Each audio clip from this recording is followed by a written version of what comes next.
All right, hello everybody, and welcome to Fireside Casts. My name is the Bulldozer, and if you're here, you're joining us for Week 2 of the Smogon Premier League ADV tier. For those of you that were here last week, we had some great, albeit quick games, and for those of you who haven't, you're going to see here on my left a list of our players for this season, our exciting cast of characters, as you will. We have our 1-0 players and our 0-1 players, and over the next 9 weeks, we're going to separate the men from the boys. So, getting into it, as we've completed a week, we do have some usage stats ready. This isn't going to be really anything too crazy, as we have only had 10 games played, but, you know, it's something fun to look at, gives me something to talk about anyway. My producer's telling me that he's pulling up the usage stats right now. And I didn't have anything planned to fill in this dead space, but that's okay. Should have asked him to put up something else in the meantime.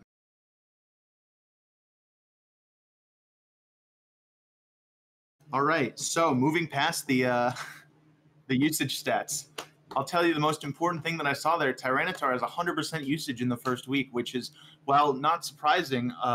You know, I figured somebody would bring something without a Tyranitar, but moving past week 1, let's start looking at week 2. We have an exciting set of matches for you tonight. We're going to be starting with the game of Umbri versus McMegan. That is the Chronicles versus the Evergrande Bigs. Followed up by the Wolfpack Star versus Fakes from the Congregation of the Classiest. After that, we'll have Cyberodin of the Raiders taking on H-Cloud of the Ruiners. Endils from the Sharks taking on the Linear Curve from the Scooters. And we're going to end the night with Golden Sun from the Tigers versus Gilbert Arenas, also known as Mark Hop, from the Tyrants. So, we're not going to spend too much time on the formalities. Let's get right into our first game here. That is, again, going to be Umbri versus McMegan. This week, we're rolling with the cool, old-school SPL background. Excited to see how it looks on stream. And we're going to have Umbri on the left and McMegan on the right. And, you know, let's get into this game here. So, going into the lead matchup, we're going to have a Tyranitar from McMegan met with a Suicune from Umbri. Now, Suicune, bulky water, immediately going to threaten out this Tyranitar. Met with a Blissey from McMegan, already telling us a lot about the potential kind of team McMegan could have. It's certainly not going to be one fast and aggressive. McMegan looking to play the long game. Not to say that Suicune isn't a long con kind of mon, but the kind of teams you might see him on could certainly get things done a lot quicker than a Tyranitar and a Blissey would. So let's go forward into these turns. We're just going to see very basic stuff. Suicune throwing out a Surf. Without knowing too much about what other kinds of moves it has, just a Surf implies that it's not extremely offensive. And Aurora is only going to compound that possibility as a Salamence being revealed on McMegan's side. Which, not going to worry too much about Surf's potentially going to force out a Suicune, but McMegan makes the initiative play and swapped out to a Fortress. And Fortress, okay, this tells us two things. First of all, that this is certainly a long con kind of team for McMegan. But second of all, that this T-Tar here is very likely going to be packing Pursuit, because Fortress, having both the ability to spin and set up spikes, doesn't want any sort of Gengar around on the opposing side. Not really seeing Gengar possibilities from Umbri at the moment. However, stranger things have happened. So let's get back into this game.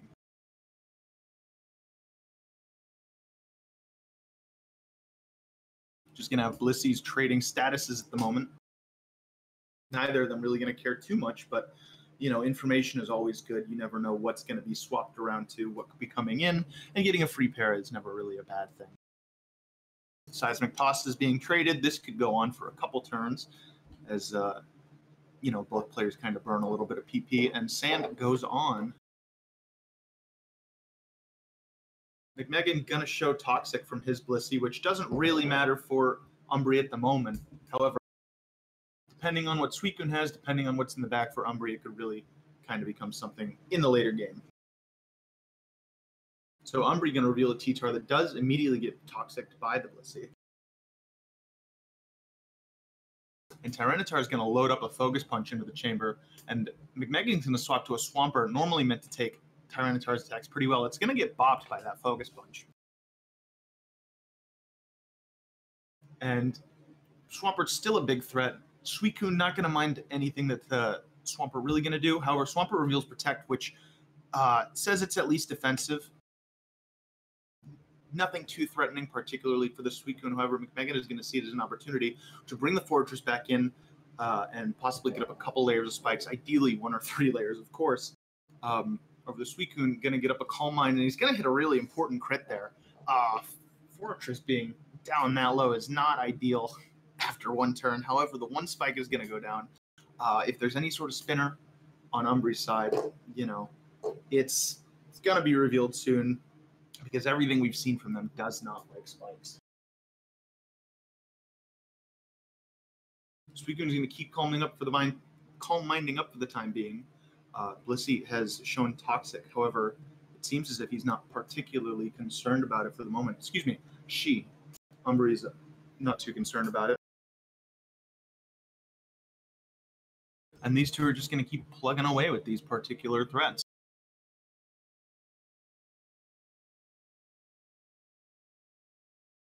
Presumably Umbree's looking for a crit or something of that sort. Having the pressure ability means that in the long con, he's going to have the advantage. Blissey does have soft foil, but that's going to get worn down really quickly with pressure.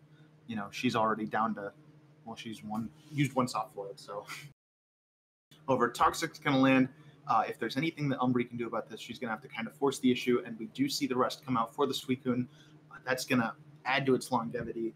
However, it is asleep for the time being, and all 4 moves are revealed, meaning that it doesn't really have anything to do while it's asleep, and it's just going to have to burn a couple turns, and McMegan is going to take advantage of that by taking the opportunity to set up another spike and get a little bit of leftovers back for the Fortress.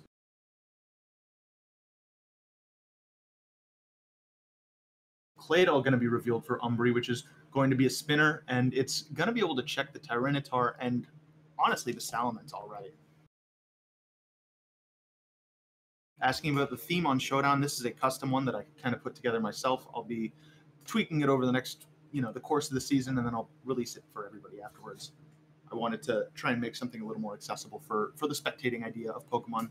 So we're going to see these swaps around. Tyranitar are going to come back in. McMegan makes a great swap, going to bring in the Swampert on that, and then going to immediately go back out to the Fortress, looking to get up another spike. Knowing that the Suicune would come in from Umbree's, great play by McMegan, is going to get the opportunity to start getting layers up again.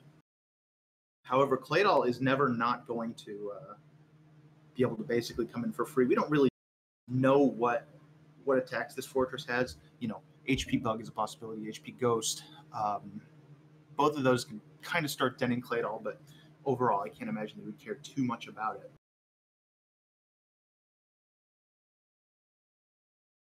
So Suicune's just going to start getting up its boosts again. Blissey's going to throw out some seismic tosses, and we're kind of back into this loop here, which is, obviously what you could expect out of a team such as this.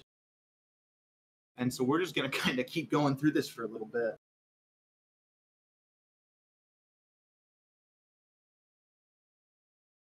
But you have to imagine that once this has gone on for a good 5 or 7 turns, that one of them is going to want to try and force the issue, which we are going to see now from the Swampert coming back in from McMegan, and you have to wonder what exactly maybe they were expecting some sort of switch, and they were trying to capitalize on it. However, they aren't able to find anything. So what is their turn? They wanted to use Roar. This is very important. The reveal of Roar on that Swampert says that it's probably a mono pert, meaning that it just has Surf. It's going to have Protect, Roar, and Toxic, which does honestly become kind of threatening for the Suicune, which isn't able to threaten the Swampert too much. However, that Roar also reveals a Dugtrio in the back for Umbree's. So that's going to be a threat to a few different things. Don't really want it to come in on the Blissey or get in for free on the Blissey or the Tyranitar, rather. But we're just going to keep seeing this. This Swampert really looks poised to do some damage here. It's able to continue stalling out this Suicune until it starts actually clicking moves and doing damage, but not a whole lot else on Umbree's team can really hurt the Swampert. We've established that Blissey has Thunder Wave. Dugtrio is not going to be able to do too much, and it certainly doesn't want to take a Surf. Blissey can throw out some seismic tosses, but apart from that, it's not particularly pushing the issue on Megan. So Tyranitar is going to come in, and that Focus Punch that it did earlier, that 40%, is completely gone. As we've seen Swampert showing its strength, not taking damage from sand, being able to get that 6% every turn, and he's just loading up these spikes damage.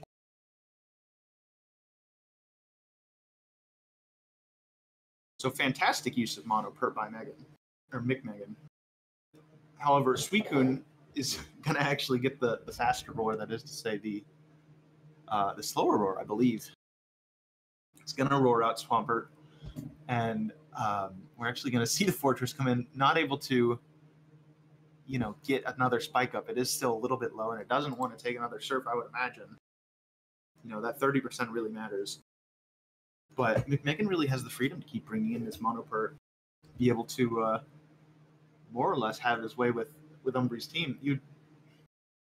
If he can find an opportunity to try and get in Fortress and get down another couple layers, but then you run into the issue of Claydol being able to come in for free, and really, it's just another issue of this Monopert is going to continue threatening anything that Umbree wants to do aside from Blissey or Suicune. I think what's incredible is that with all these roars, we still haven't seen that 6th revealed for Umbree. Both players having revealed 5 Mons at the moment. And, you have to imagine that Umbree's going to get impatient at some point. This Tyranitar is really stacking up the damage with Leftovers is only going to be able to mitigate so much between Focus Punch, or between, excuse me. Let me just take a second and explain my thought. Between Spikes and Toxic, but mitigated by Leftovers, this Tyranitar was really starting to get worn down. And we see it try to go for the Focus Punch there, possibly on the extra roar coming out for the Swampert. However, McMegan manages to make the great prediction, throws out the Surf, going to damage the Tyranitar, and more importantly, knock it out of its focus, and Toxic is just going to take it out right here. Which is going to be the first, major loss for either side, and it's going to immediately put McMegan in a commanding position here. So McMegan reveals his last, Umbree reveals its last. Umbree has a Zapdos, McMegan with the Jirachi, and, if you can get the Dugtrio in, good for you, but nothing else on this team really wants to, come in on the Jirachi. I mean, Blissey's not going to mind too much, but between Sand and Spikes and Body Slam, you have to imagine that it's going to start adding up. Eventually, you get a couple unlucky full paras, and it becomes a problem.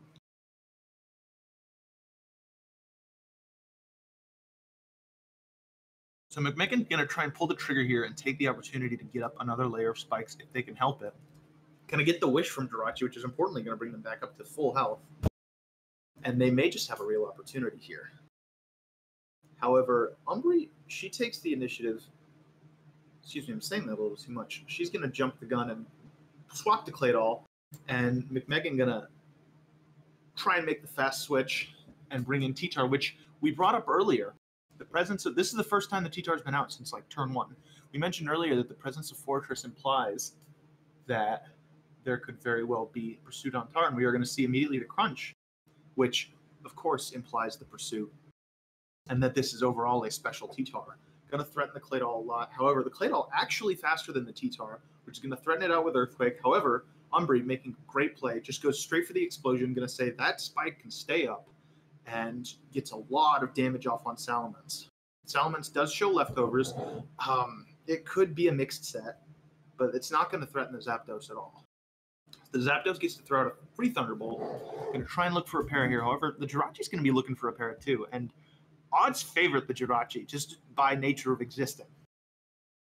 And I'm a little surprised that Umbree's willing to go for this, but I think she understands that Zapdos probably isn't going to be the thing that wins the game. It's probably going to be last Pokemon Coon.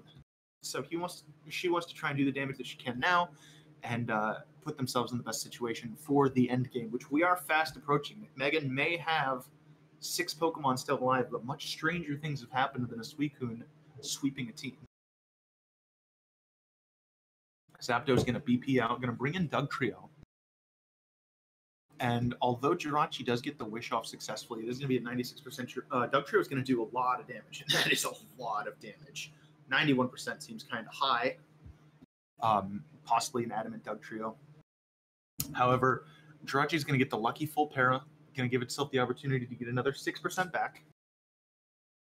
And they can take out the Doug Trio this turn with Body Slam, and then importantly, they get another 6% back up to 24, and then next turn, when the Zapdos comes back in, I assume the Zapdos would come back in, but it can't because after the 24%, it gets an opportunity to throw out another Protect, get up to 30%, and then it's going to live the next Thunderbolt for sure, which means that it gets a chance to Wish Up and then heal itself up properly. So, Umbri, understanding that, goes out to the Blissey instead, which is not going to mind the attacks from this Jirachi too much, and is going to be able to throw out Thunder Waves, it's going to be able to throw out Seismic Tosses. It's still not going to be able to stop this Jirachi from getting a Wish Off. However, you're not going to be threatening your Zapdos with a Paralysis.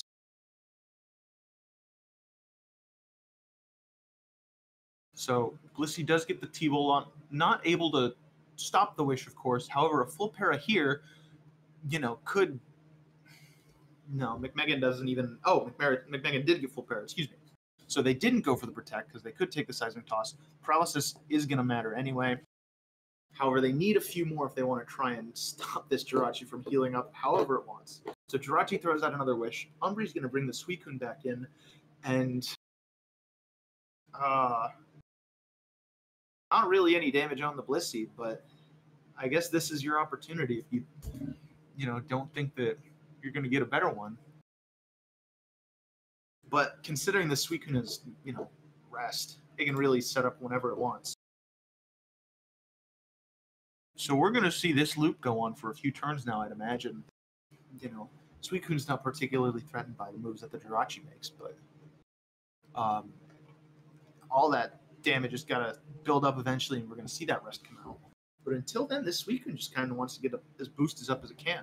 So McMegan's going to bring back in the Blissey, not going to be too threatened by anything the Suicune does, and is going to be able to do 25% with Seismic Toss. That's not irrelevant damage. So you're going to have to see a rest come out here. So we are going to see the rest of Suicune. That was a pivotal turn. Full Paralysis there could have basically ended the game. So Suicune's back up to full, and we're kind of going back into this situation where, it's still one spike up. Blissey doesn't care too much about the spike. Suicune really doesn't care too much about the spike. It cares about burning off these sleep turns, and Zapdos does not care at all. That being said,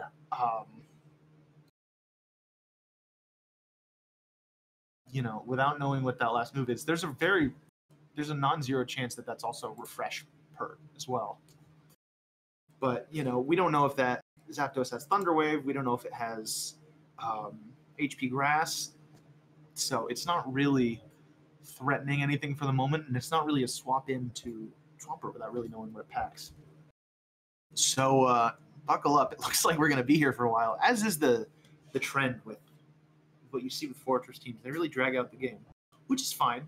Long games have their own flurry of complex turns and difficult decisions to make, and I like seeing difficult decisions in games.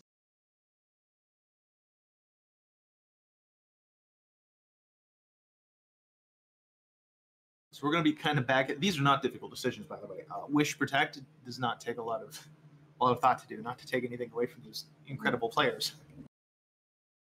But McMegan now taking the opportunity to try and get some more spikes up. They want to keep that Suicune low. And, Umbri already boomed with their Claydol. There's no way to get the spikes down. And especially, there's no threat from what Umbri has left. So McMegan is free to get all 3 layers of spikes up. Every time that Suicune comes in, it's now going to be taking 24% damage, which is huge. That's an entire Seismic Toss for free. And now McMegan just says, I've given you the rope. You're kind of forced to hang yourself now because my Blissey can sit on your team for the rest of the game. Did we even never learn what this... Yeah, we never learned what this Salamence was. But it's certainly a threat. Suicune comes in at 75%.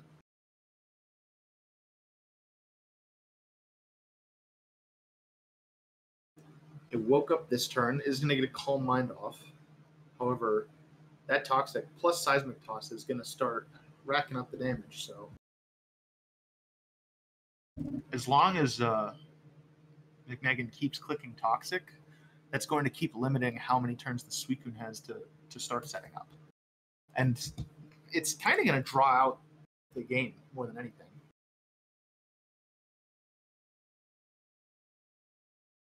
But, you want to kind of force that sometimes. McMegan certainly is a team suited for it.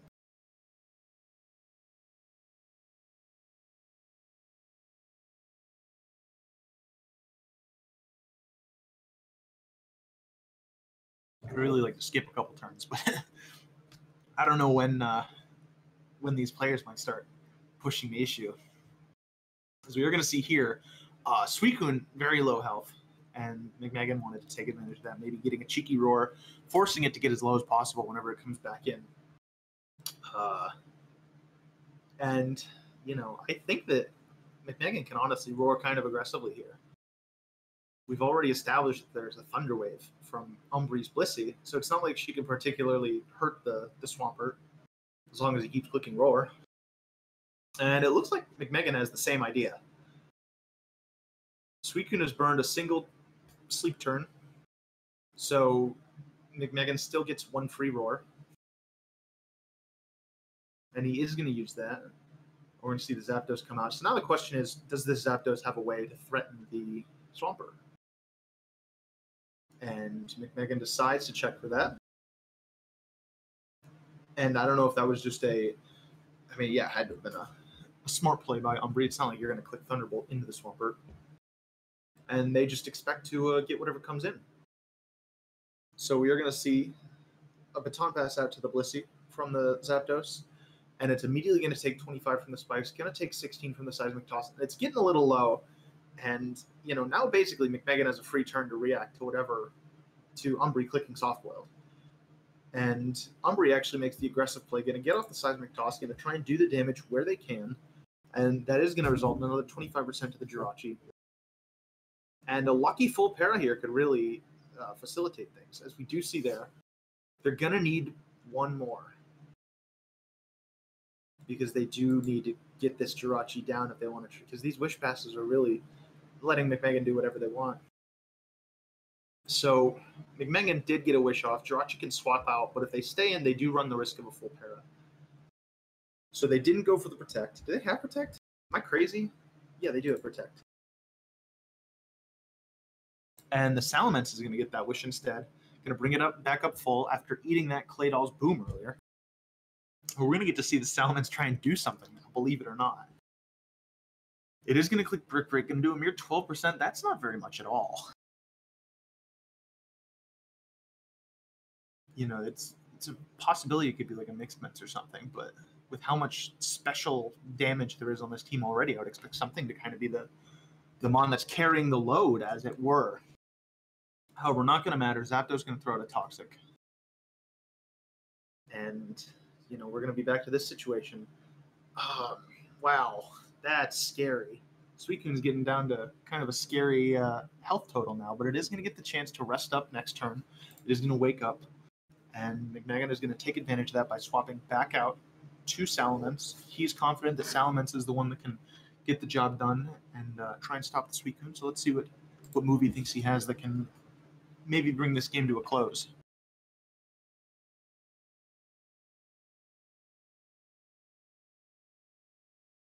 He decides that Dragon Claw is the best way to go about it, and that is going to be a Mixed Mets.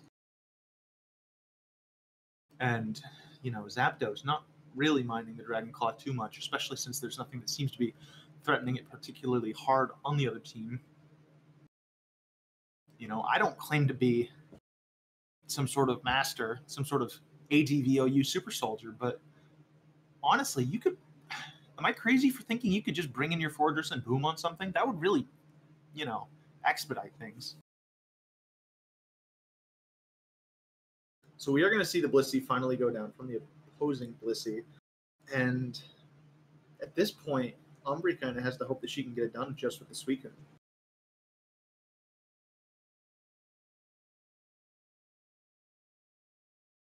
And I don't know how much this Salamence is going to be doing to Suicune with the Dragon Claw, but 26 is really not doing much different damage than not really doing any different damage than the Seismic Toss was doing. So we're kind of finding ourselves in the same position. Suicune's going to be able to keep looping these rests. It's going to be able to take one more Dragon Claw before it needs to rest up again. And McMegan is actually going to reveal Roar on the Salamence. Great save. Wow. That's going to force the Suicune to take 25% the next time it comes in. And, whatever attack is thrown out is going to keep the Suicune from really being able to heal up comfortably, because if it goes below 6%, then suddenly you don't have a Suicune anymore, thanks to Sand. Blissey, not going to care too much about the Toxic. We're really closing things out here. McMegan, kind of played it safely, played it intelligently, and I can't imagine that there's any way that Umbra is able to pull this back. Unless if they double to Fortress and you predict no, because then you still have the boom option, which I suppose McMegan is saving the boom for last month's Suicune if it comes down to that. Gonna just stop things immediately. But one more Seismic Toss from McMegan is gonna take out the Zapdos. And wow, was he just showing off his hidden power?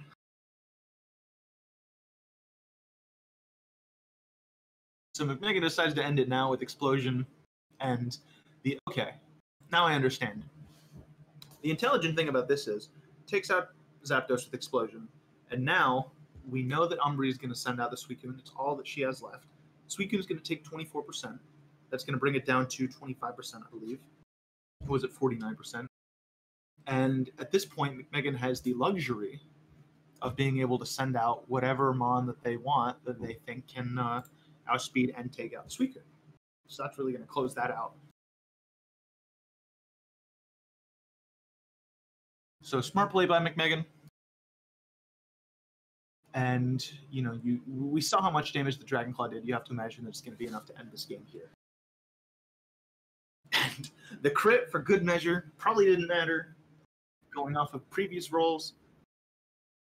And, well played, long game, lots of difficult decisions in there. Umbra made it a little bit closer than I would have expected there, but, Blissey, Suicune, Zapdos, they've gotten through games like this before, and I cannot fault Umbra for deciding to stick with them. So, with that, we're going to go straight into our second game of the day, which is going to be Starmaster versus Fakes. If I remember correctly, these players, I think Fakes lost to Markov last week. Hold on, I'll check that in a bit. But I know Starmaster won their game. Both of these players looked strong last week, and let's get straight into this. Checking out the lead matchup here on turn 1. We're gonna have a Hariyama from Starmaster and a Hariyama from Fakes as well.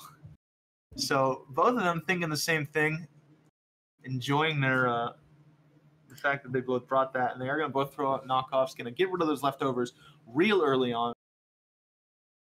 And Fakes decides to stay in and throw out some damage. Don't know if he specifically thought that Starmaster might be swapping out, but not going to fault 29% damage on his Salamence. That's great. We're going to see Starmaster swap back to his Hariyama, realizing that that was maybe the wrong move. However, now he does have the damage advantage because of the Intimidate popping off from the Salamence. So Fake's going to bring in their Claydol, and importantly, revealing their Spinner very early, but I can't, that's kind of the thing about fighting types. They hit hard. There's not a ton that resists them, and Claydol is a Pokemon that has both high defense and resists fighting type moves. However, it doesn't want to get knocked off. Really doesn't want to get knocked off. It has no way to heal up, unless there's some sort of Wish user in the back for Fakes, which would certainly make it possible to heal up. Celebi comes in. Considering that we've only seen Salamence and Hariyama, this Celebi could be baton passing or something. That would certainly make things interesting, but at the moment it's just throwing out Leech Seeds, whereas Fakes reveals Pursuitar, maybe? This is just a thought, because it's, he's got a Spinner and he's got a fighting type. You would not want to have any sort of Gengar on the field. So I would not be shocked if this was, if this were a special tar of some sort. We're going to have Starmaster reveal the Jirachi. Both players bringing Jirachi. Really interesting team so far. They seem to have maybe been operating on a similar wavelength. And now we have the fun's over. We have a Milotic revealed from Fake's side. And the question immediately becomes, how does Star Master deal with this? Because Milotic can be really hard to kill, and it can kind of win games on its own. But, in exchange for that, there's a lot of things it doesn't do very well. So, we still have 2 unrevealed for Star Master, only 1 unrevealed for Fakes, and we're going to see how Star Master wants to approach taking down this behemoth of the tier.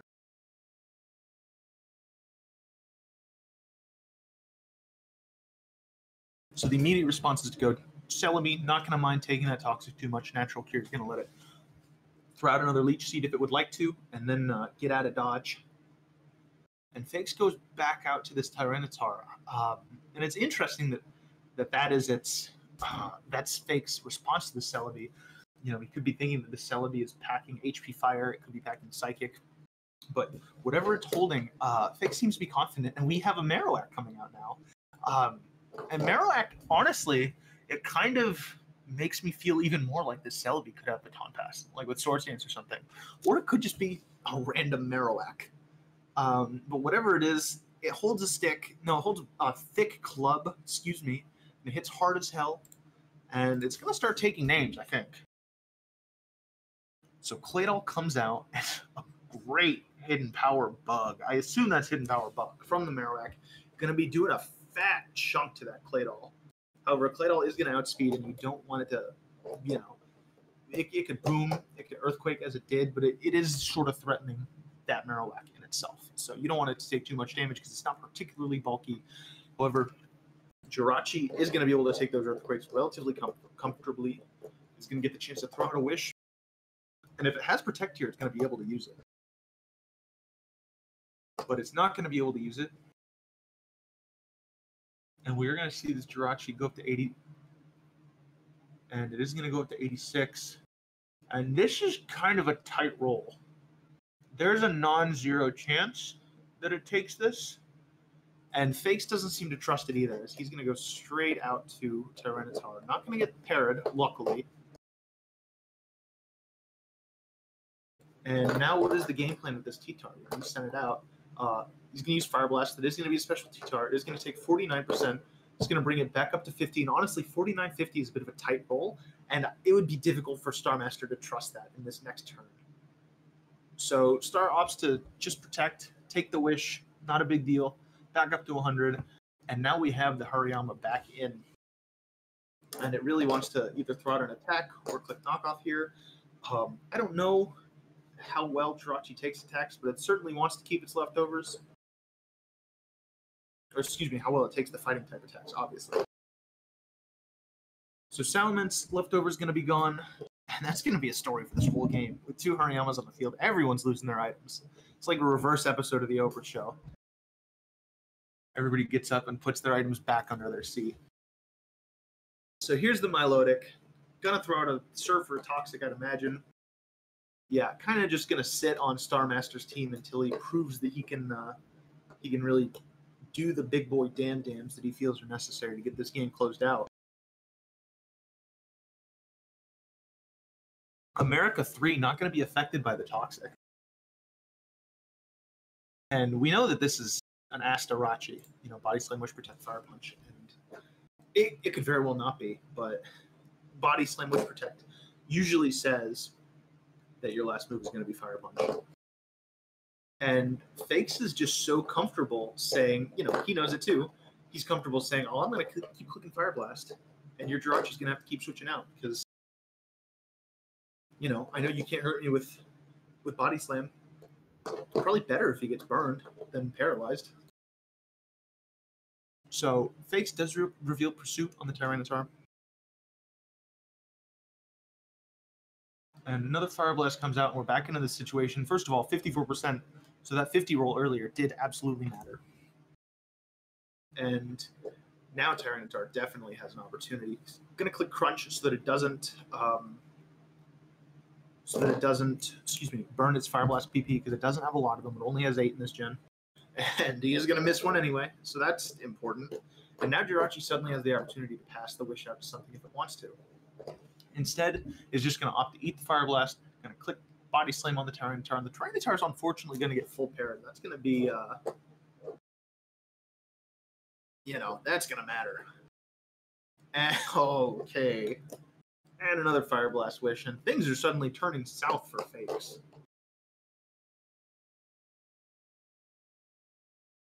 And Fakes is going to have to concede. Meanwhile, Starmaster is able to get their Hariyama healed up to full. He's going to be able to start throwing out as many brick breaks and as many knock as he pleases. However, he's electing to try and keep this Hariyama in check with this Salamence. And the Salamence has Wish too. So this is some sort of awful demon stall team, regardless how offensive it may look. It's not really a stall team, but you know, you have this entire team that is built with the intention of keeping this Marowak alive, I suppose. Marowak is going to be able to eat the Wish next turn, so it's actually good for... it's good for... Okay, hold on. Sorry, let me finish my thought, because I do want to talk about that too. But I was going to say, it's good for Starmaster that Fakes click Pursuit, because that means that the Salamence is going to be taking the Pursuit and not the Marowak taking whatever attack comes out next. And that means that it gets to be 100% sure that it lives whatever comes after that. And it's then going to eat the Wish and get back up to full. Because I don't know the exact base stats of Salamence, and I don't know the exact base stats of Marowak, but I have to assume that Salamence's HP is a good bit higher than Marowak, being, you know, pseudo-legendary now, 600 base stat total. So that Wish is going to really help out Marowak. That being said, Starmaster decides to pull the trigger here and throw out a Focus Punch. I don't know what exactly he expected Fakes to swap to. You'd have to think that Milotic is the go-to for, you know, an Earthquake. Or, excuse me, not an Earthquake, for whatever a Marowak wants to throw out. Just Earthquake being the stab move that would damage Cheetar. And Marowak Focus Punch on Milotic is going to do... it does... The roll is... I think it's 54 max. So this crit absolutely mattered. And it is going to take out the Milotic... on the spot, and that's going to crack open Fakes' team. Because suddenly his defensive glue, his bulky water particularly, that's going to be wanting to take these physically offensive hits, is not going to be around. And, you know, this Marowak certainly has the availability to start wreaking havoc if it wants to. Fakes not very happy about it, and his time's getting pretty low too. You can tell that Starmaster's been setting up some pretty difficult decisions for him. So we're going to see Dugtrio come out on the double to Fakes. Starmaster able to kind of keep an eye on that, going to swap out and reveal his last importantly, which is Starmie. And Starmie also similarly looks in a really good position. It looks ready to tear up Fakes' team.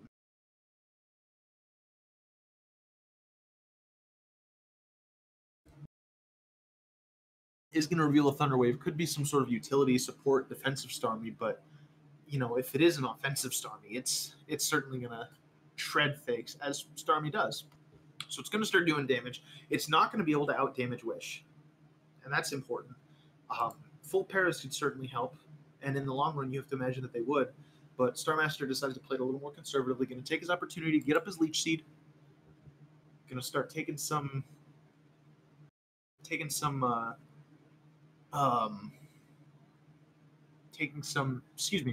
residual damage via the Leech Seed. I was reading chat. Body Slam Jirachi is a very defensive set. It's specially defensive, and the set is referred to as Asterachi. It was made by Astamatidos, and it does specifically run Body Slam, Fire Punch, Wish Protect. It's a fantastic set, very strong, terrifying to break, because anytime you want to try and break it, you're just going to get burned. So, with that in mind, we have a paralyzed Hariyama, which on one hand is guts boosted, but on the other hand, can't really hurt the Starmie anyway. There's a possibility that Starmie has recover, but it's not going to mind the Hariyama's attacks regardless, just because, you know, it's got okay bulk, but it resists it all. But we do have Starmaster getting this Marowak in. On a Toxic, that's not the end of the world. It is gonna. It's like it took 6% from an attack. However, one Protect from Fakes is going to turn that into 12%, and you know, non-zero possibility of a double Protect, non-zero possibility of a full para. But other than that, Fakes may have to sack something here. He's going to decide to sack off the Hariyama, And then I suppose if he really wants to, he can bring back the Jirachi and protect again. Instead, he decides to go to Dugtrio. He must be confident that Dugtrio can take out the Marowak from 64%, and he does. He's going to immediately remove a big threat for Starmaster, and Starmaster's team looks very healthy, but more importantly, I'm not exactly sure what Fakes' win con is anymore, because everything is just so fat on Starmaster's team. You know, this Tyranitar is healthy, but it's paralyzed. You know, it's not going to have anything that can particularly hurt this Celebi. He kind of just gets to keep clicking Leech Seed, and you know, it's kind of on Fakes to find a way to break his team open, which it doesn't really seem like there exists one anymore. If Psychic Earthquake on Claydol is interesting, if he's got some sort of offensive investment, then you know he can maybe start breaking things. You know, obviously he's not going to break things, but he could possibly do a bit of damage and then boom on something to try and take out a key threat, but that's a difficult play to make.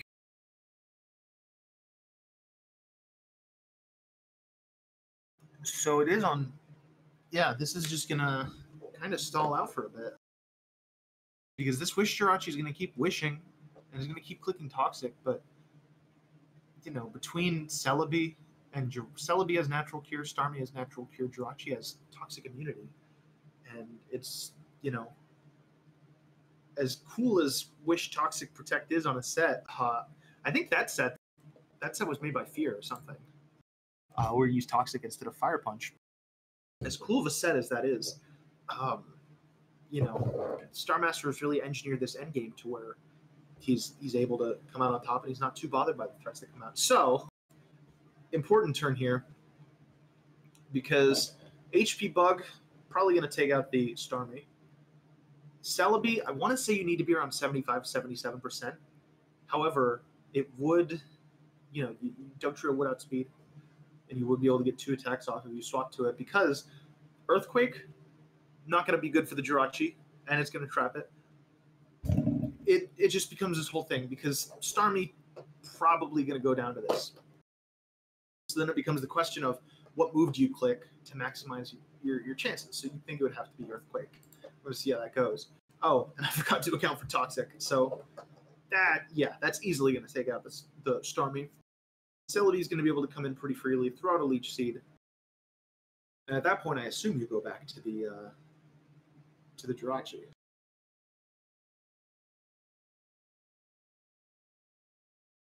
Celebi did reveal HP Grass, but you know, it's done a whole lot of work considering what we've actually seen from it. Full paras are becoming important here.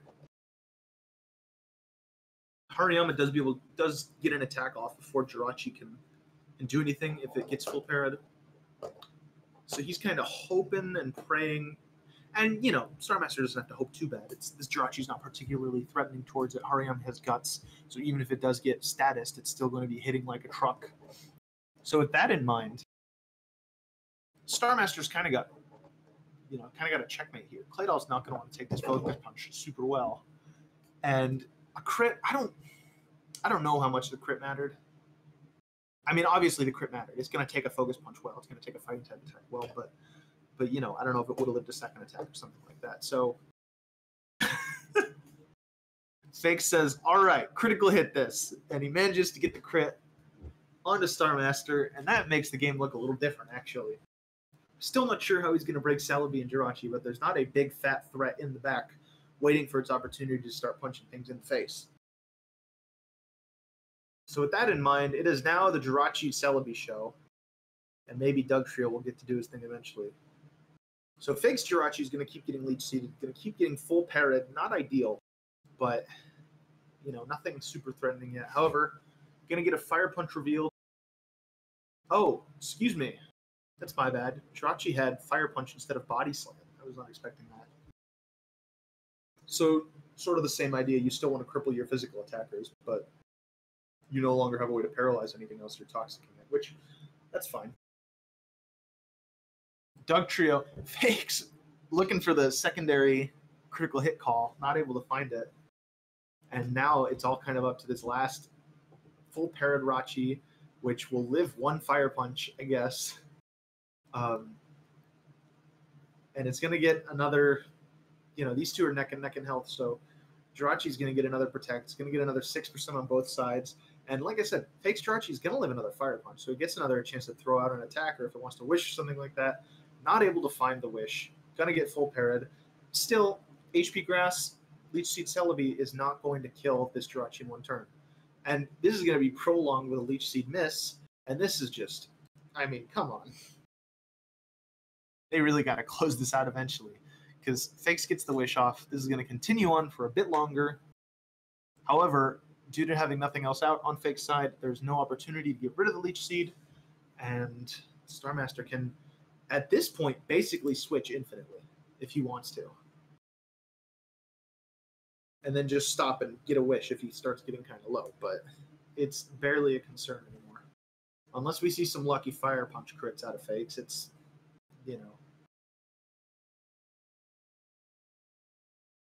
We do finally get another move revealed for Starmaster Celebi that is going to be Recover. This is looking like a fairly basic Celebi set now. And, I don't want to start jumping turns, but this is, you would have to get some insane lines of crit hits to really start turning things around in Fake's favor. That being said, neither of these things really like taking Fire Punch, so it's not as if, it's not a 0. You're saying there's a chance.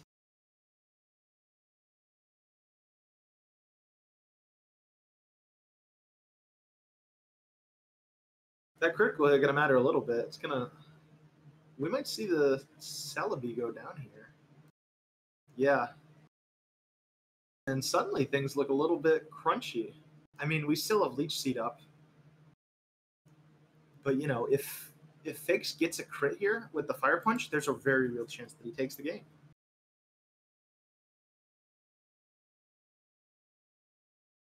It would need to be a max roll crit Fire Punch, but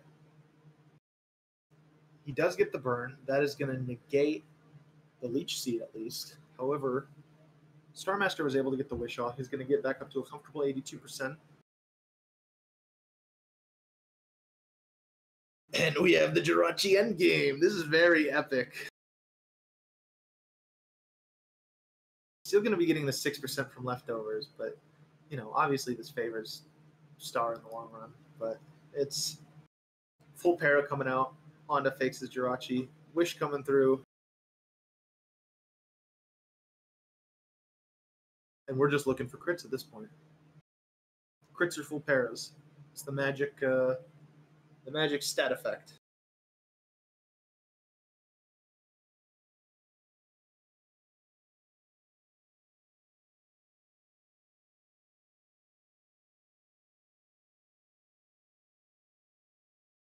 So Fake's down to 27% next turn. Yeah, 26%. And one Fire Punch could do it, yeah. Fake's able to get off any sort of... Nope, he just looks to see if he can get anything else. Leech Seed is going to take out Fakes, and that is going to be the end of this game.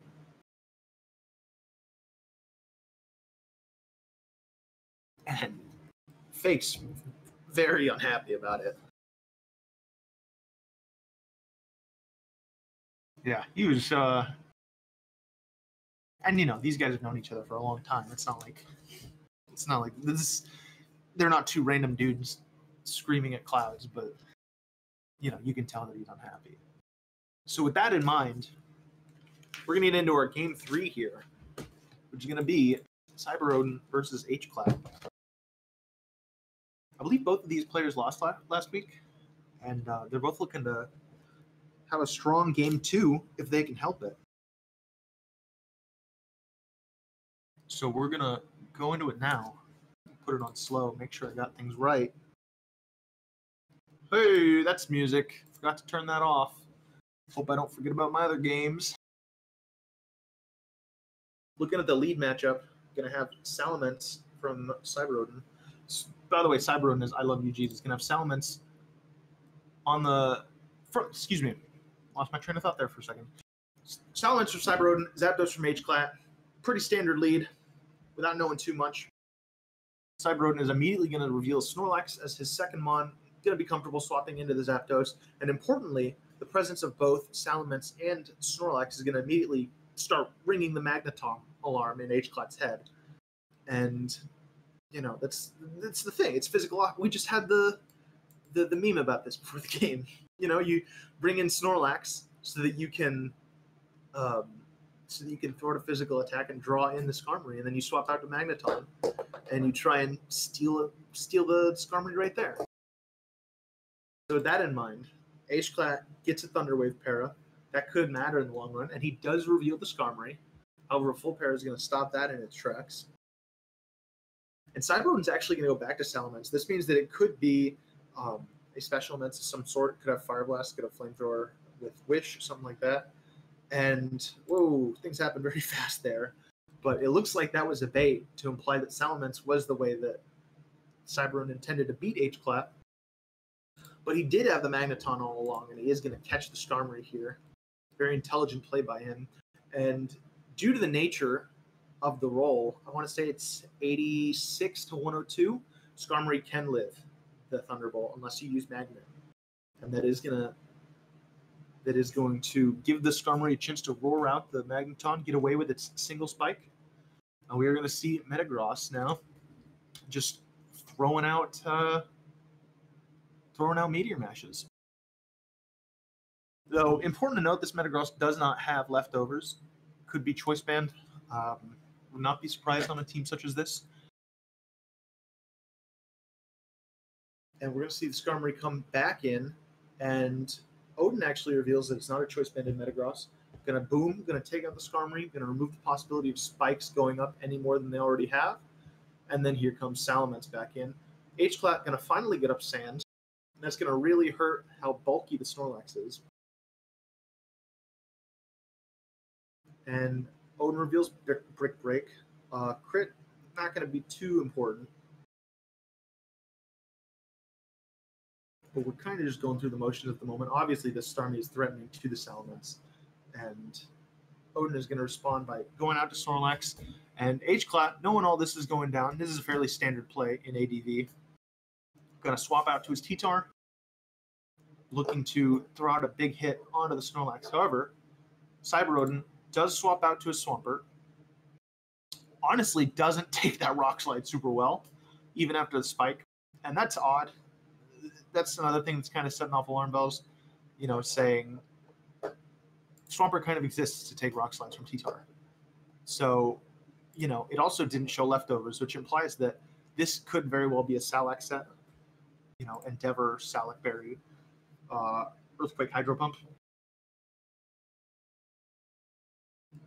So Hydro Pump going to do a pretty decent chunk to Starmie. And Snorlax come back in, relatively normal. Going to be a bulky Starmie set. And, you know, it still doesn't want to take the Snorlax hits. It still doesn't want to take a Body Slam. And Odin makes the predictive play, manages to get an Earthquake off on the T-Tar, takes it pretty well.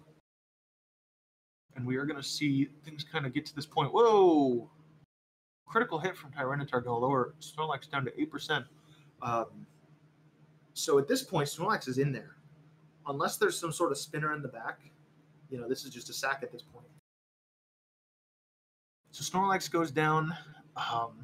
Not how Odin wanted to have it go down, I'd imagine. But things are certainly moving faster than they were in our last two games. Salaman's going to reveal Dragon Claw. Very safe play considering that he didn't really need to use Brick Break there.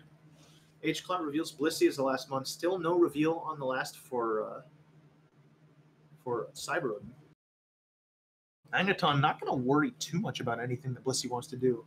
It's going to take the Ice Beam pretty well. It's going to be able to throw out a Thunderbolt. Could throw out a Status too if it has it.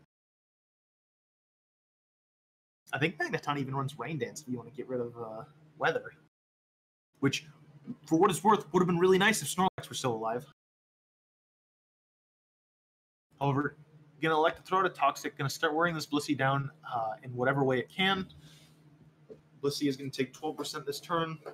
Excuse me, never mind.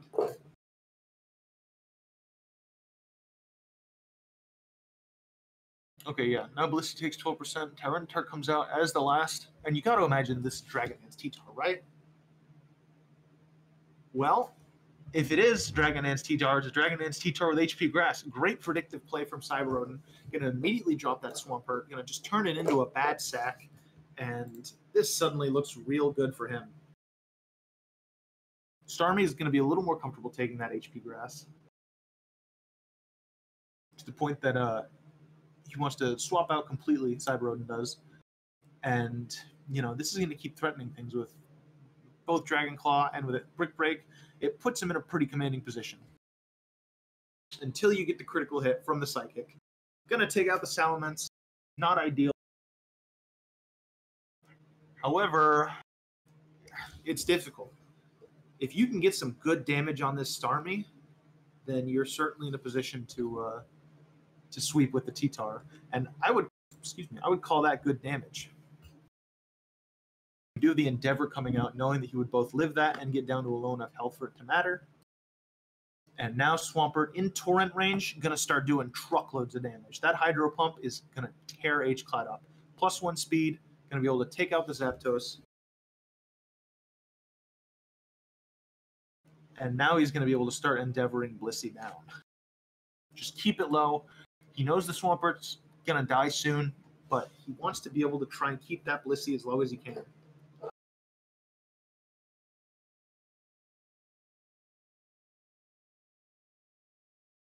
So there's an Endeavor going to bring the Blissey down at 9%. That's a very relevant health pool. However, with, you know, Blissey can just keep soft boiling.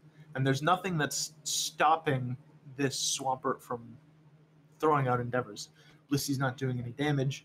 And, you know, H-Cloud really wants Swampert to spend all of his Endeavors before, you know, killing it. Because, you know, there's only, what, 8 Endeavors? Yeah, 5 Endeavors left. You get him to use them all, and then you can heal up and kill the Swampert at your leisure. So really, at the moment, I say at the moment because once Odin gets up one single Dragon Dance, it's basically over. So, you know, you kind of want to get this Blissey as low as you can and hope that, for whatever reason, he throws the game and doesn't soft boil. I don't think that would happen, but...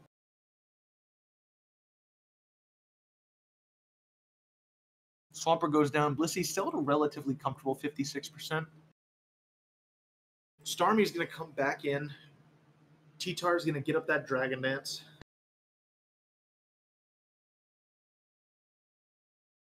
And, you know, it looks like game over. Unless, for whatever reason, Blissey lives this. But 56%, that's a tough call to make. Not that it matters. You know, Tyranitar's going to be clicking a move no matter what. So with that, we're going to have Cyberodon taking the first game, or taking the game, his one game of the week. And, you know, that's our first 3 games. With that, we're going to take a very brief 3-minute break, and we'll see you in a second here. Who's that Pokemon?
All right, welcome back.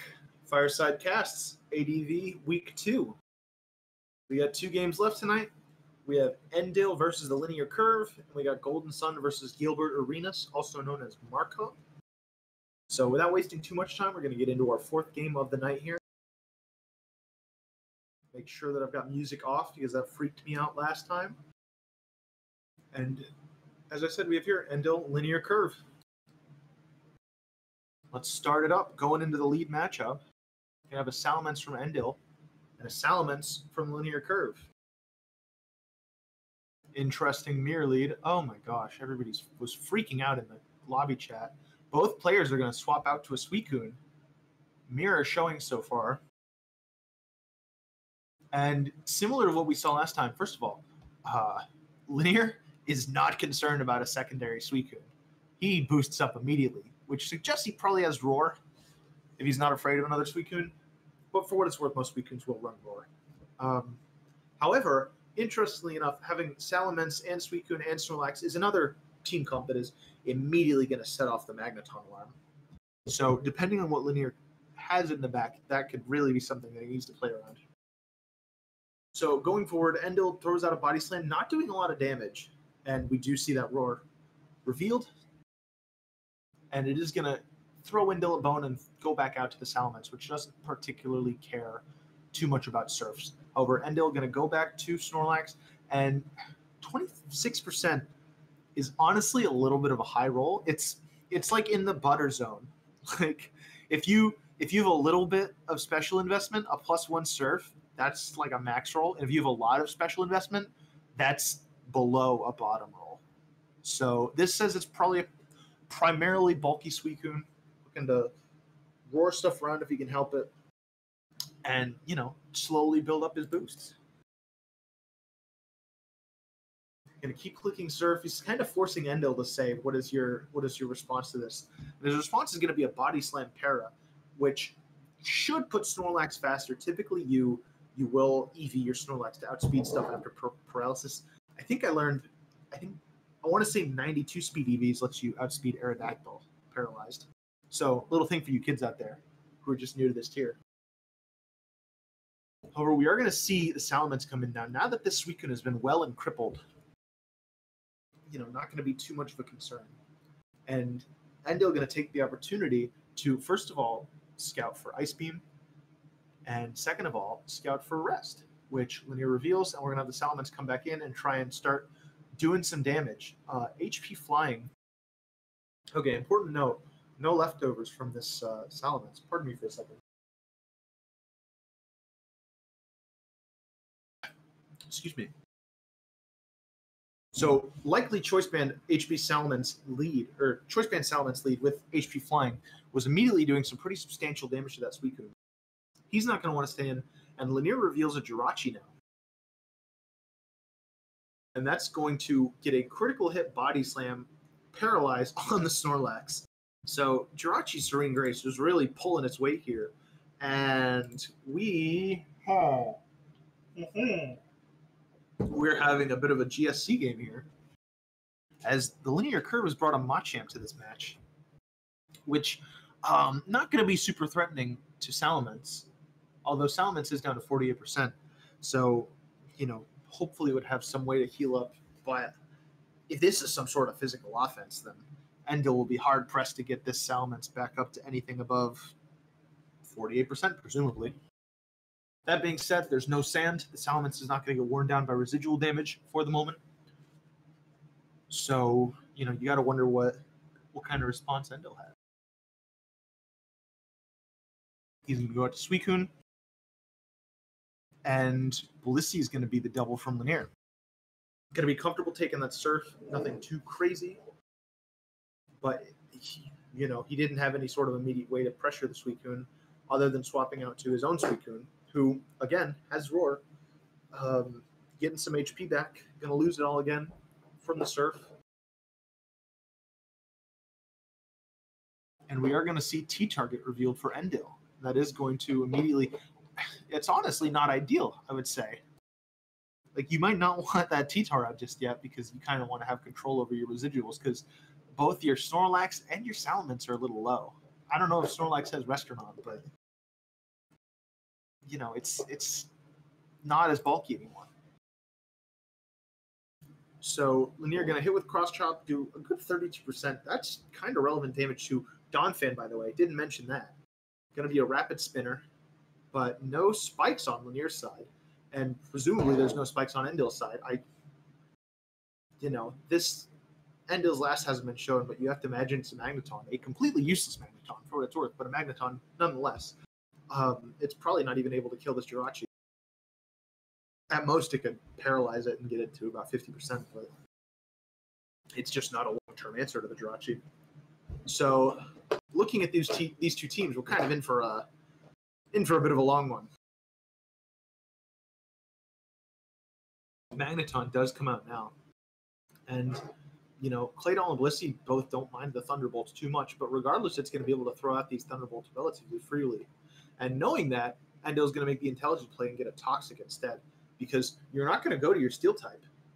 You're not going to switch your Steel type into the Toxic, because then you're not switching out. So Endil goes out to Suicune, and Claydol reveals Refresh, which is only going to exacerbate this long matchup. And Blissey comes in on the Suicune. And does Blissey have any sort of status that could try and halt the Suicune in its tracks? It does reveal Thunder Wave.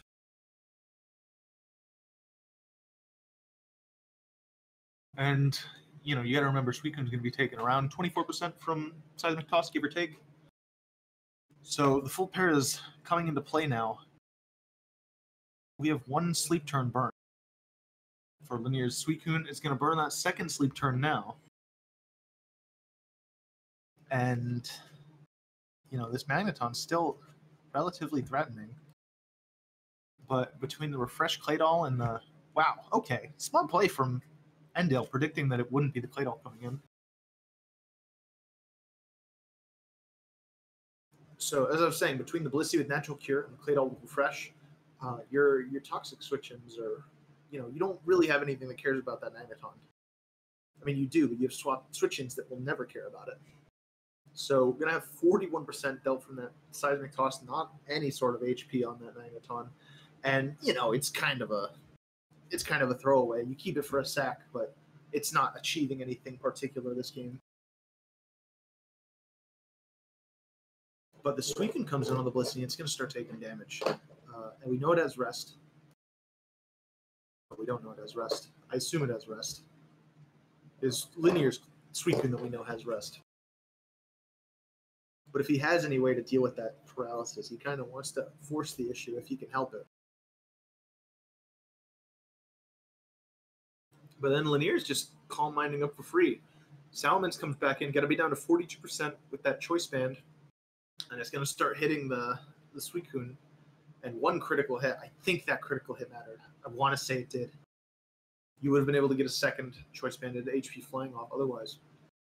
But you couldn't. And, we're going to see Endil go down 5-6. Claydol's going to come back in on the Magneton. Endil going to intelligently double out to Snorlax. Does Snorlax have any sort of answer for this Jirachi? Honestly, does Endil himself have any sort of answer for this Jirachi? He's not super well suited to taking it on. We know it's Body Slam Wish, pretty standard Jirachi set. We don't know what the other one move is. But, you'd have to think it could be Fire Punch. That being said, last week Lanier brought Body Slam, Fire Punch, HP Grass Wish, which is a fun little variation, I could say. So I don't want to start immediately assuming that all of his Jirachi sets are going to be standard, because that's, I wouldn't assume that in a match. So why would I assume it when I'm spectating a match?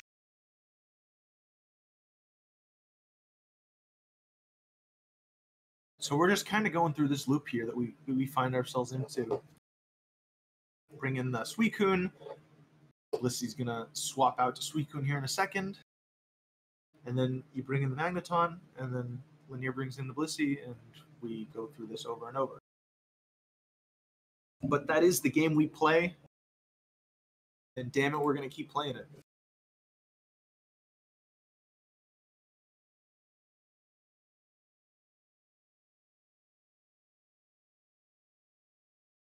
So I suppose with one boost on the table, Endil has an opportunity to throw out one Thunderbolt, which he is going to do.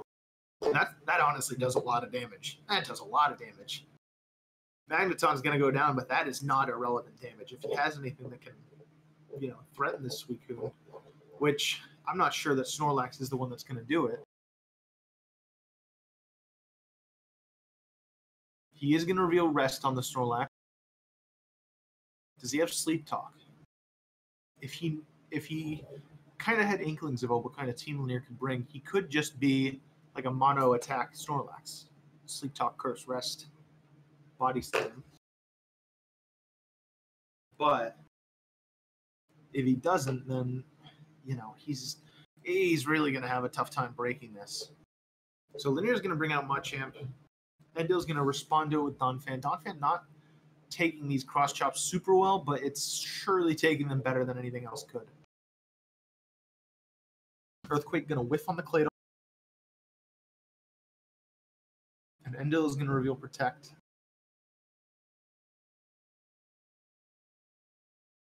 And now we're just going to settle back into this loop. Here comes Tyranitar. Smart play by Linear throughout the Earthquake because he knows that Donphan's likely not going to stay in. You need to keep it healthy for Machamp. Able to get some important damage off onto the T-Tar, and Endil's just going to... I don't want to use the word concede in the game. He's going to give him that advantage and just swap out to Suicune instead. So Endil makes the double back to Snorlax. He's going to be able to burn a Sleep Turn here. Linear's going to probably be able to either Calm Mind or swap back out to Machamp if he wants to. He is going to go to Machamp, which is going to immediately threaten the Snorlax. But Snorlax did get to, importantly, burn a Sleep Turn. So would Endil go back out to Donphan here? He does. And okay, Linear reveals Bulk Up, and this Machamp is looking scarier and scarier. Not to mention, Cross Chop has a high crit ratio, which would be able to ignore any boosts that Snorlax could accrue if it does have Curse.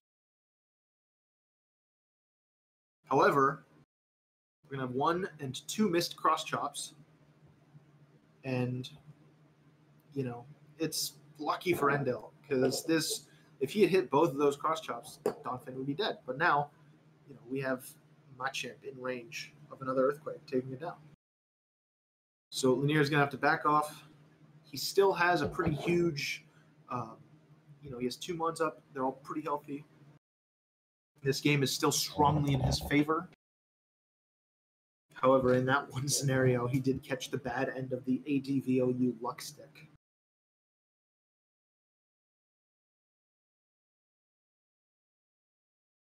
So this Snorlax at this point is really the primary win condition for Endil. He needs to try and spread around some paralysis. He needs to try and, if he has Curse, he would need to get some boosts up. But even then, Machamp is gonna keep doing that. It's gonna come in. It's gonna be able to bulk up. It's gonna outspeed the Snorlax. Take a Body Slam. It could get paralyzed, but it does have Guts. I couldn't remember if Machamp had Guts in this gen, because you never not run No Guard because of the exact thing we saw earlier.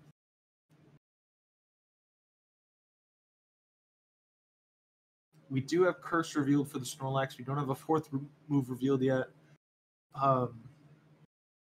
Body Slam does get the para. It is doing important damage. The crit didn't really matter in the long run because Jirachi's still going to be able to get the Wish off. And, you got to wonder at this point if Endil's just committing to it. He has the boosts. He has the rest. Machamp will be able to come in here. In fact, you could even pass a Wish to Machamp. And that's not ideal. Hold up. Linear, however, is going to decide to swap out to Suicune. I don't really think this is going to take hits from the Snorlax well, but you do have Roar. So that is the right play here. Tyranitar comes out, and Endil immediately going to double back out to Snorlax. He kind of recognizes where he is in this game. And getting this game done with the Snorlax is kind of where he needs to find his win. If he can keep this Snorlax alive, it could very well turn things around in the end game, but that's a long way away.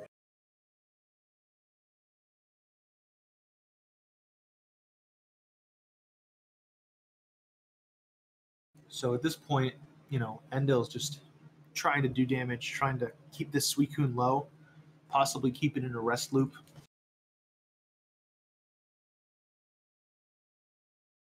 Yeah, because we are getting to the point where one bad roll and Sand could take out the Suicune. You get a 35, you get a 34 roll next round, and you would not be able to survive it. So it's not a favorable position for Linear at the moment, but it's not as if he doesn't have things that would be able to take that body slam. So if he feels the need to choose something else to take these hits, he certainly can. However, Suicune does have pressure, and Endill only has 8 more body slams. And that would be 3-4 rests that Linear would have to use in that time. It really does favor him in the long run. That being said, Endill is the one attacking. Endill is the one that has crit capabilities. So one lucky turn could turn things around for him. He kind of left that Suicune. Endill got some good rolls, and Suicune was suddenly not in a comfortable range anymore. So Lanier decides to go to Rachi. He's gonna, see if he can paralyze the Snorlax again, force it to rest, and then bring in the Suicune and roar again.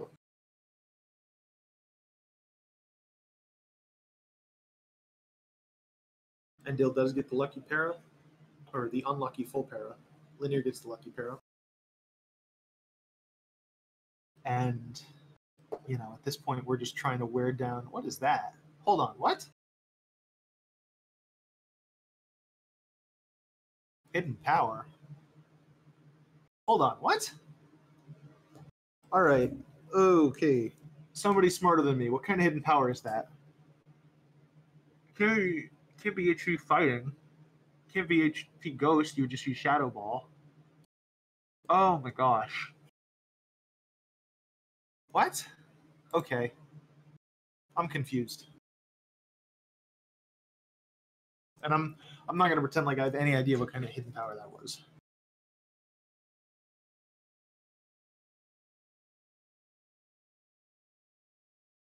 But I suppose that's his best move against this Jirachi. And granted, it did a good chunk. You're going to start beating wishes if you get up to full. And this Jirachi's not doing nearly enough damage. Yeah, 40%, this is suddenly a threat. That being said, Lanier has no shortage of things that outspeed it, that are happy to hit it. But you can see why Snorlax is a threat in this, and why, he has like a 100% usage rate in GSC.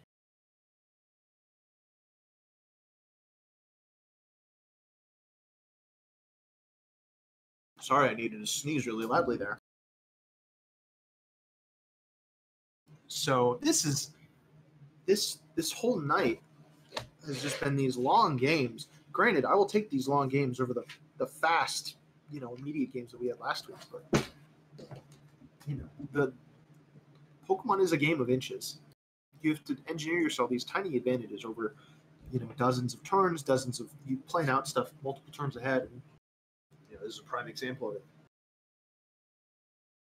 it. Granted, turns like that are they're not the essence of ADV, but they're no less a part of it.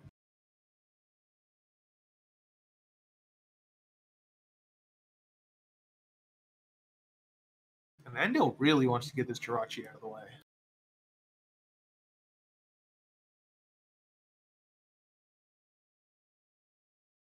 Oh, I feel like I should skip a few turns, but I have no clue what turn I would want to skip. So we're going to watch it all. We're going to watch it raw. Does my Discord come up? I'm going to ask somebody who what HP that Snorlax had, but I don't want my Discord to come up on screen.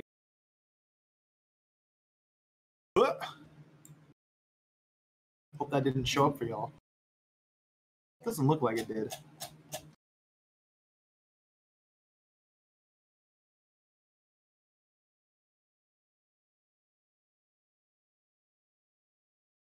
So we're going to be doing this for a little while. It looks like it.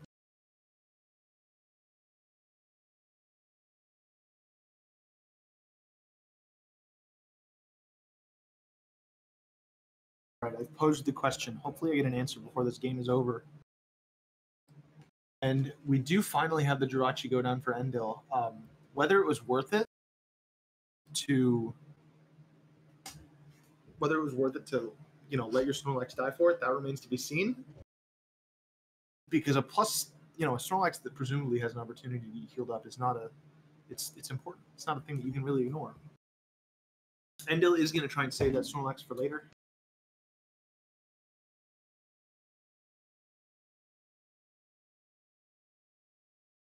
We are going to kind of go back into this loop because Endil has been sitting on the same 4 Pokemon since, very early in the game. We do have Sleep Talk revealed.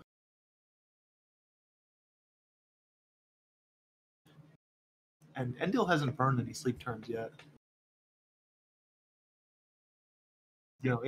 It's important to note, Gen 3 was different for sleep turns than everything else. In Gen 2, using Sleep Talk still burnt your sleep turns. I'm 99% sure that in Gen 3, using Sleep Talk does not.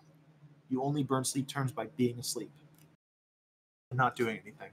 And then I think they went back for Gen 4. I don't play DPP. I have no idea what the exact Sleep Talk rules of it are, but that's, so it says that he's been asleep for 2 turns, but he's used Sleep Talk twice. So as you will see next turn, he does not wake up.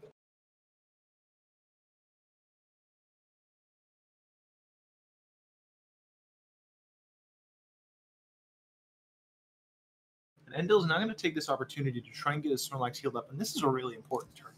If he gets this Snorlax healed up, it could have long-lasting implications for the rest of the game. Oh my gosh. Endil does get the full para. That's super unlucky.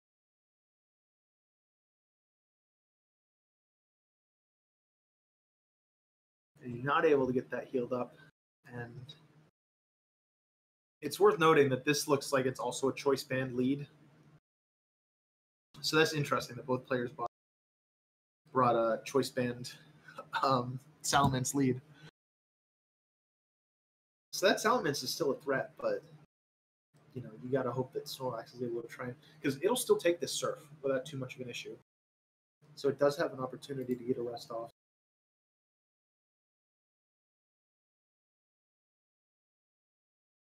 And he is going to get the rest, and that's going to be huge. If he can get it in on the Blissey, or if he can get it on the Suicune after rest, and he can start burning those turns, then the Snorlax could very well make things happen. However, an Earthquake crit is going to be important. It's going to take out Tyranitar, and nothing that, Endil's going to be able to take the Earthquake okay with Donphan.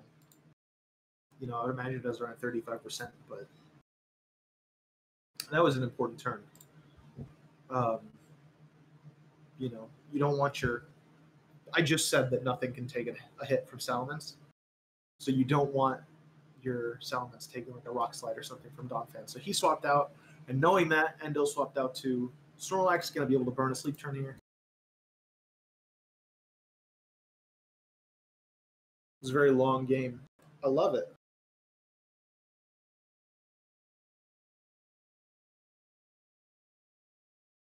These Earthquakes not really doing a whole ton. And that is a concern because,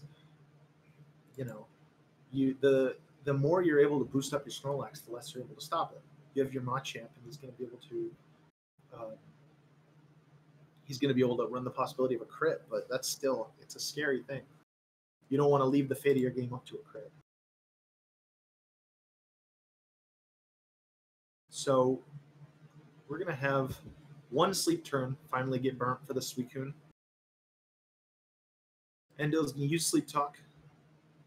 Going to use Rest, which doesn't work in this game, or this gen. Rest does not reset if you Sleep Talk it. It does in Gen 2.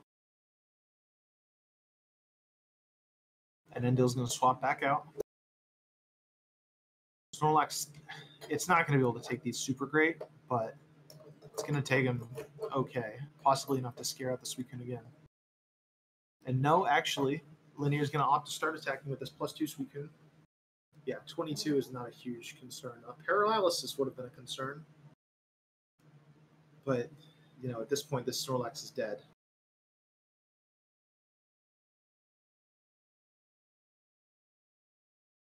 And it looks like this game is coming to a close here.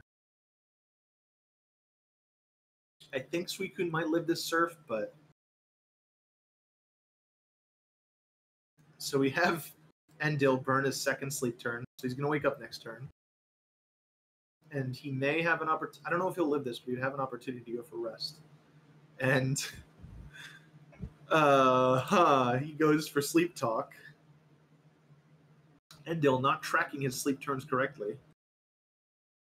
Forgetting how many turns he burnt himself, and you hate to see it. I'm not sure if you would have really been able to win it anyway, but Endil says it was a misclick, but I don't know.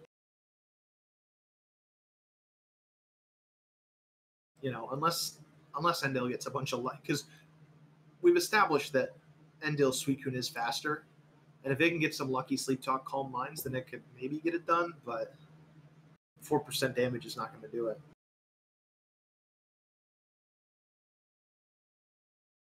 So 2 more attacks or 1 lucky roll will get it done for Linear. And, you know, even apart from that, I can't imagine any world where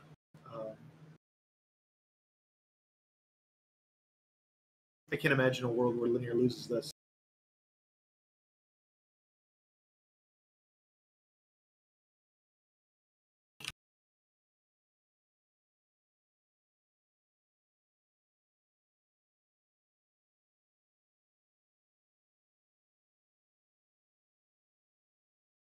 That being said, you know, Endil gets his rest off.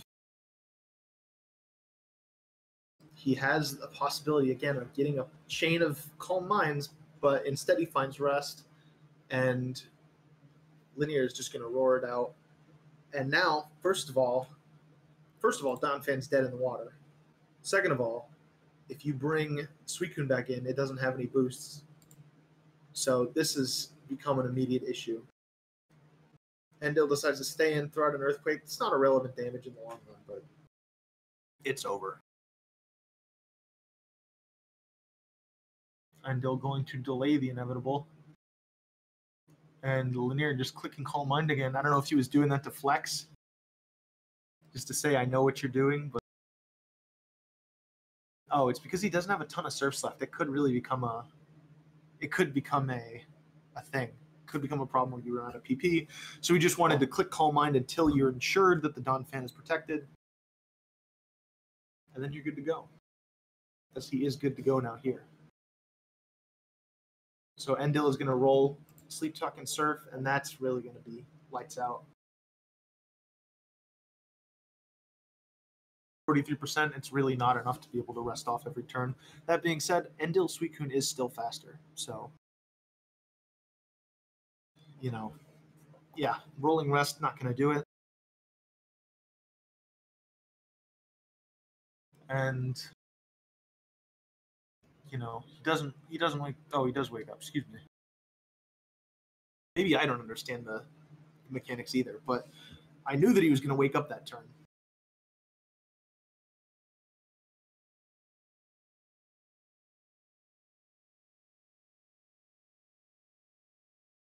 And then at this point, is Linear just going to try and close?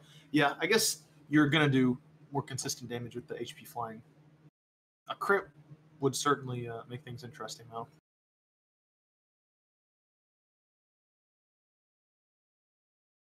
Yeah, 32%. It's because you don't want to run out of Surfs due to the pressure.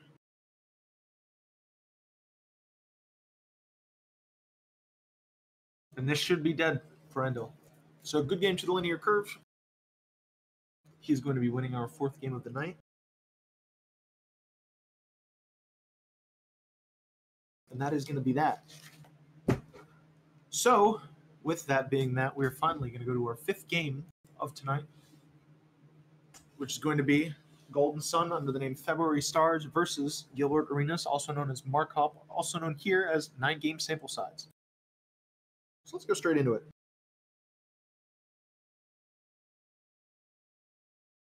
Looking up the lead matchup, we have Houdini versus Laundry Sniffer. Real quick, I want to say, obviously, the Fortress nickname doesn't mean anything, but the Metagross nickname kind of does. If you're not familiar with Houdini, it's the name of a set where it's just Choice Band Metagross lead, and oftentimes you click Explosion with it, which is why you call it Houdini. So it's just now you see me, now you don't. Just a fun little thing.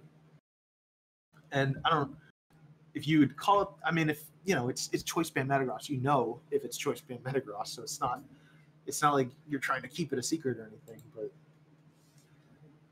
But Golden Sun is immediately going to swap out 2 Salamence, which is another thing that implies mixed ments, because if your Metagross isn't going to kill the Fortress, why would your Salamence do it? But if you are a mixed Salamence that has Fire Blast, it would certainly be able to deal with it. So Markop is going to reveal his both his Claydol and his Suicune. Both of those are going to be relatively comfortable taking the Fire Blast. Golden Sun reveals Blissey, and now Markop is going to have an opportunity to get up some Spikes. And Spikes are relatively important because, first of all, Blissey obviously doesn't like Spikes, and second of all, Metagross really doesn't like Spikes, especially if it has no leftovers. That being said, no sand has gone up so far, so everything is still going to have its bulk pretty well.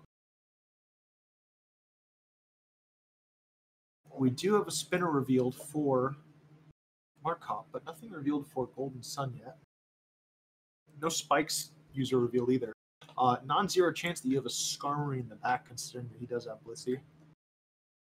But, Golden Sun tries to take his opportunity to, you would want the Fortress to go for the 3rd layer, but Markop stays on top of it. And he is going to be able to get a couple boosts up here with Suicune. Excuse me, it's been a long stream of me talking to myself. Blissey is going to reveal Thunder Wave, going to get the Para. I revealed it earlier on the Fortress, that's my bad. He's going to get the Para on the Suicune, which is going to immediately make this Suicune sweep a little more difficult.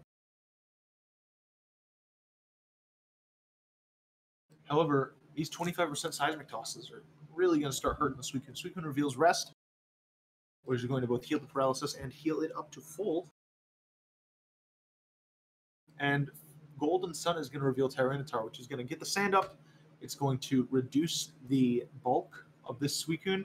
And I just want to say, this is a very bulky-looking team in general. You see Suicune Claydol, and it's just like, man, there's probably a Trapper in the back. You'd expect something that wants to pass around wishes to these 2 bad boys. But this Suicune is really not too bothered by anything that Golden Sun has. You know that the Salamence is mixed. The only real threat is at this point is the banded Metagross. If you'd want to bring it in and try and boom or something, but it's tough when there's nothing left. You don't know what's in the back. You wouldn't want to pull the trigger at the wrong time and waste your Metagross.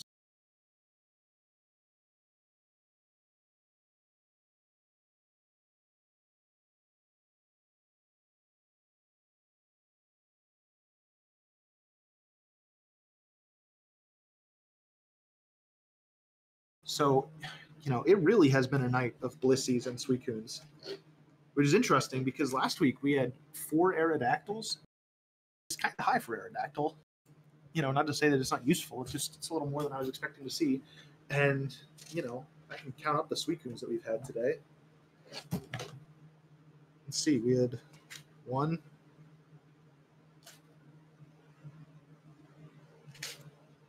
Okay, so this is our 4th Suicune of the night. But this Suicune is still not swapped out, and it's really put in the work.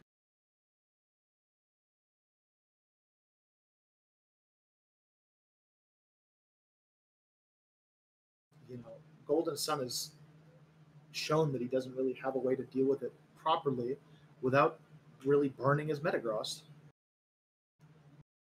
If he has something with Roar, that would certainly be able to address it. But if he doesn't have a way to deal with it, and he gets a lucky crit, this Suicune could run on the spot.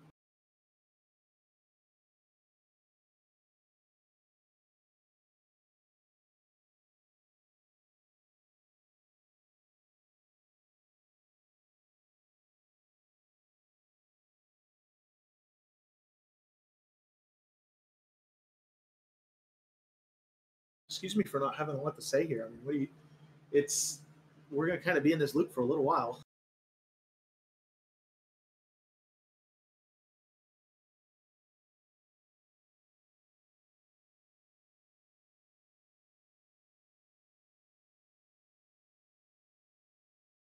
So we suddenly have this pivotal turn where Metagross comes in. On the turn the Suicune rests, you know that it's not going to be using Surf, because if he does, then Blissey clicks Seismic Toss, and you lose your Suicune after all those turns of investment. So this is the pivotal turn. Golden Sun brings in his Metagross. Does he want to pull the trigger? That is the question. He elects not to, and he's going to be able to take out the Fortress with an Earthquake. And this is another situation I mentioned earlier. This is a really tight roll. Very tight roll for Metagross. I think it is like it's 1% off from having a chance of living, but we get the Trapper revealed from Markov, and that is going to be a dead Metagross.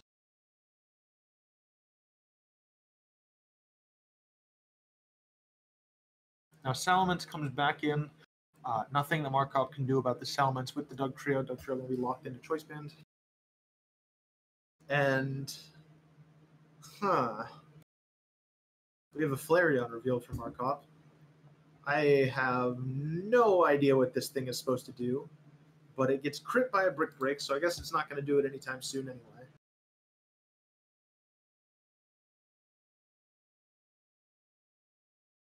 And it looks like Golden Sun has no idea what it does either.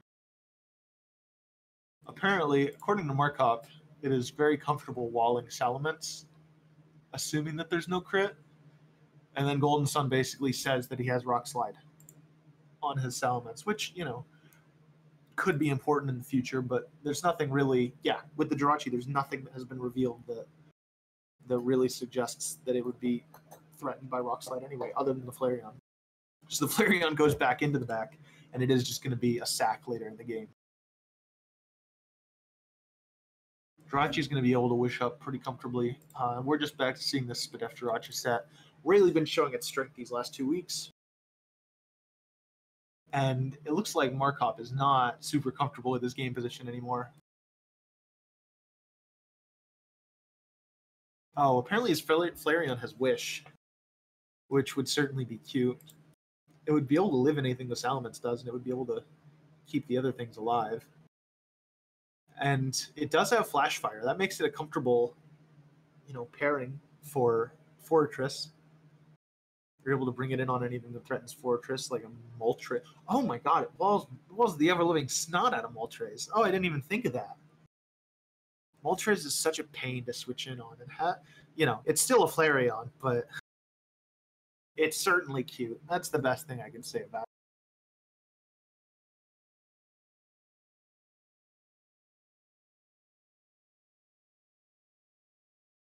So we have the Suicune back out. Starmie is revealed. We don't know what kind of attacks. You can assume it has Thunderbolt, but just because it has Thunderbolt doesn't mean that this Suicune is still getting some good rolls on the Sleep Talk Roulette. It is going to be able to start getting itself big, start getting large, and you have to wonder what exactly there is left that Golden Sun can do about it. Okay, well, that would do it. Markov can't be happy about that. So Dugtrio is going to come back in, and it's not going to kill the Starmie. Starmie is going to have no issues taking out the Dugtrio. Base 20 HP, by the way. Absurdly low. And Starmie is also now going to get a chance to rapid spin. And everything's coming up great for Golden Sun. Hasn't even revealed his 6th yet.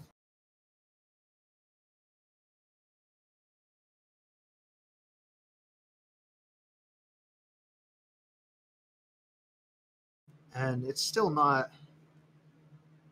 This Jirachi is still going to be a pain, but...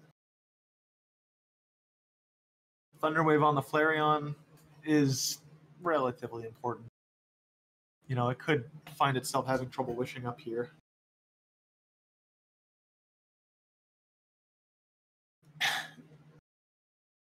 Markop very unhappy with how this game is going. Gotta say.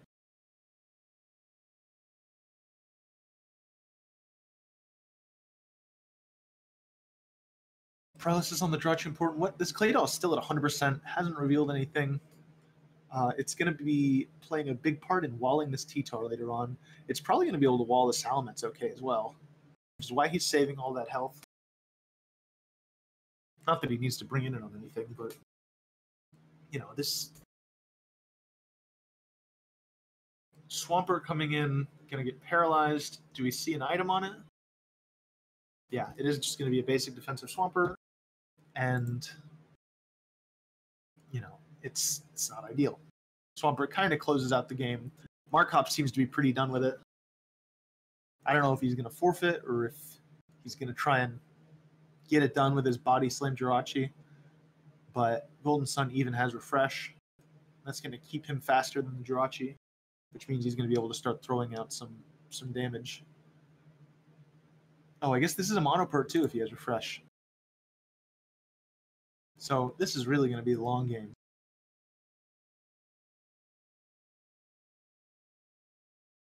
Both double pairs.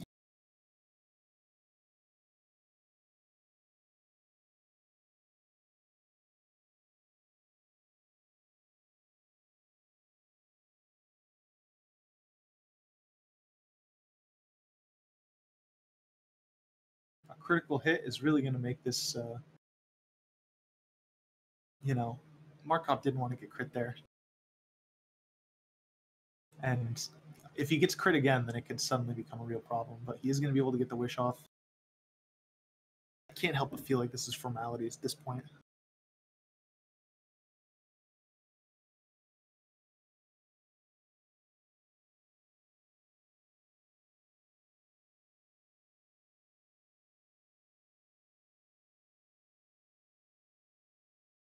Another crit from Golden Sun on a Markov's Jirachi. And Markov has certainly been getting some unlucky events here. And in that vein, another full para here would basically end the game.